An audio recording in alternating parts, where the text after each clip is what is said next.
गर्मी की वह दोपहर, जब सूरज आग उगल रहा था और पूरा स्टेशन तप रही जमीन के नीचे जैसे धधक रहा था। प्लेटफॉर्म नंबर 3 पर एक पुरानी सी ट्रेन खड़ी थी। बोगियों पर जंग की परत, खिड़कियों पर धूल और छत से टपकती गर्मी की लपटें। इसी ट्रेन की एक सामान्य बोगी में बैठी थी सविता, एक सामान्य महिला, सूती साड़ी में लिपटी हुई, चेहरा धूप और चिंता से मुरझाया हुआ। उसकी गोद में 2 महीने का बच्चा सो रहा था, नन्हा, मासूम और अनजान उस तूफान से जो उसकी जिंदगी में आने वाला था। सविता की आंखें सूजी हुई थीं, रात भर जागी हुई या फिर रोती रही हो शायद। बार बार वह अपने बच्चे की ओर देखती और फिर खिड़की से बाहर दूर जाते खेतों को निहारती। वह एक फैसले के बेहद करीब थी, एक ऐसा निर्णय जिसे लेने से पहले सैकड़ों बार उसका दिल कांपा होगा, जिसकी कल्पना भी किसी मां के लिए एक दुःस्वप्न से कम नहीं होती। ट्रेन धीरे धीरे रफ्तार पकड़ने लगी, बाहर के दृश्य तेजी से बदलने लगे।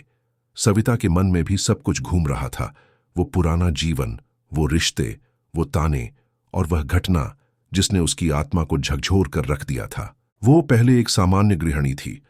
पति रमेश फैक्ट्री में मजदूरी करता था। आमदनी ज्यादा नहीं थी, पर गुजारा हो जाता था। फिर आई वह काली रात जब रमेश घर नहीं लौटा। अगले दिन खबर आई कि फैक्ट्री में एक दुर्घटना हुई है और रमेश अब इस दुनिया में नहीं रहा। उसके साथ सविता की पूरी दुनिया उजड़ गई। वह अकेली पड़ गई थी, पेट में पल रहे बच्चे के साथ, बिना किसी सहारे के। गांव वालों ने कुछ दिन तक सहानुभूति जताई, लेकिन फिर धीरे धीरे सब दूर होते गए। जो कभी रिश्तेदार थे वही अब बोझ समझने लगे। मायके ने भी साथ नहीं दिया। पिता पहले ही गुजर चुके थे और मां बीमार। ससुराल वालों ने कहा, एक विधवा और उसका बच्चा अब हमारे किस काम का। गर्भ के अंतिम दिनों में सविता ने खेतों में काम करना शुरू किया, पेट भरने के लिए। बच्चा हुआ तो कुछ दिनों के लिए गांव की कुछ औरतों ने मदद की, पर फिर सब पीछे हट गए। वो दिन रात खेतों में काम करती और बच्चा पास में बिछे एक पुराने कपड़े पर पड़ा रोता रहता। कई बार उसे दूध भी नसीब नहीं होता, क्योंकि खुद सविता भूखी रहती। एक दिन गांव के साहूकार ने उसे बुलाया, कहा कि तेरे जैसे अकेली औरत के लिए शहर में काम है, अच्छा खाना, अच्छा रहना मिलेगा। सविता को लगा शायद यही रास्ता है। साहूकार ने उसे पैसे भी दिए। ट्रेन पकड़ो, वहां मेरा आदमी खड़ा रहेगा स्टेशन पर। सविता उस वक्त मजबूर थी, दिल भारी था, पर आंखों में एक आखिरी उम्मीद की रोशनी थी। ट्रेन में बैठने के बाद जब धीरे धीरे वह शहर के करीब आ रही थी, तब उसकी बगल में बैठी एक बुजुर्ग औरत ने उससे बात शुरू की। वह औरत साधारण सी दिखती थी, पर आंखों में समझदारी थी। उसने सविता से पूछा, कहाँ जा रही हो बहू? सविता ने झिझकते हुए बताया कि काम के लिए जा रही है, गांव से भेजा है। बुजुर्ग औरत का चेहरा गंभीर हो गया। उसने कहा, बेटी, आजकल शहरों में अकेली औरतों के लिए बहुत खतरा है।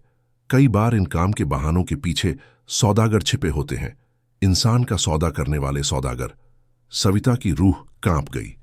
उसने उस औरत की बातें गंभीरता से सुनी और मन ही मन डरने लगी। उसने बच्चे की ओर देखा, मासूम सा चेहरा जो दुनिया की बुराइयों से अनजान शांति से सो रहा था। उस रात जब ट्रेन रुकी तो एक आदमी चढ़ा, लंबा चौड़ा, भारी शरीर, आंखों में अजीब सी चमक। वह सीधे सविता के पास आया और बिना कुछ बोले उसके पास बैठ गया। उसने सिर्फ इतना कहा, बाबू ने भेजा है, स्टेशन आ गया है, उतरना है। बुजुर्ग औरत चुपचाप देखती रही। सविता के मन में तूफान मचा हुआ था। क्या यह वही आदमी है? क्या वह भरोसेमंद है? क्या यह सब एक जाल था? उसने धीमे से बुजुर्ग औरत का हाथ पकड़ा। औरत ने आंखों से उसे इशारा किया कि यह सही नहीं है। उस आदमी ने जैसे ही सविता का हाथ पकड़ने की कोशिश की, वह झटके से पीछे हट गई। वह डर गई थी। उसके सीने में धड़कनें तेज हो गईं। ट्रेन फिर चल पड़ी। अब वह आदमी और ज्यादा जोर देकर कह रहा था, चलो, देर हो रही है। सविता समझ गई थी, वह एक बड़ी भूल करने जा रही थी। शायद शहर पहुंचते ही बच्चा उससे छीन लिया जाता और वह किसी अंधेरे कोठरी में बंद हो जाती। उसे बस एक ही रास्ता सूझा, किसी भी कीमत पर अपने बच्चे को बचाना। ट्रेन अब तेज भाग रही थी।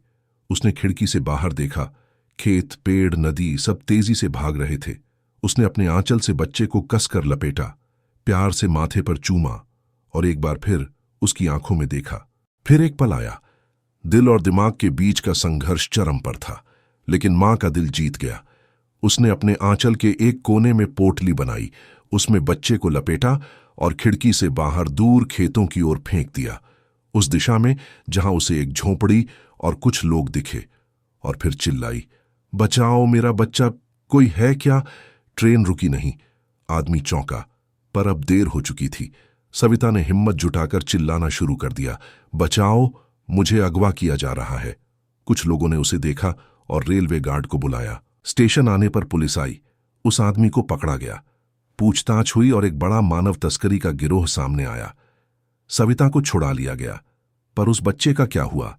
जिस खेत की ओर उसने फेंका था, वहां पास ही कुछ किसान दोपहर को खेत में काम कर रहे थे। उन्होंने आवाज सुनी, कपड़े में लिपटी एक चीखती हुई जिंदगी को देखा। वो दौड़े और बच्चे को उठाया।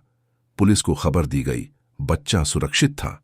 कुछ समय बाद सविता और उसका बच्चा फिर मिल गया। आज वह बच्चा बड़ा हो गया है, डॉक्टर बन चुका है, और जब लोग उससे पूछते हैं कि तुम्हारी मां ने तुम्हें चलती ट्रेन से क्यों फेंका था, तो वह मुस्कुराकर कहता है, क्योंकि मेरी मां मुझे खोना नहीं चाहती थी। उसने मुझे दुनिया की सबसे घिनौनी गली से निकालकर जिंदगी की सबसे खूबसूरत राह पर भेजा।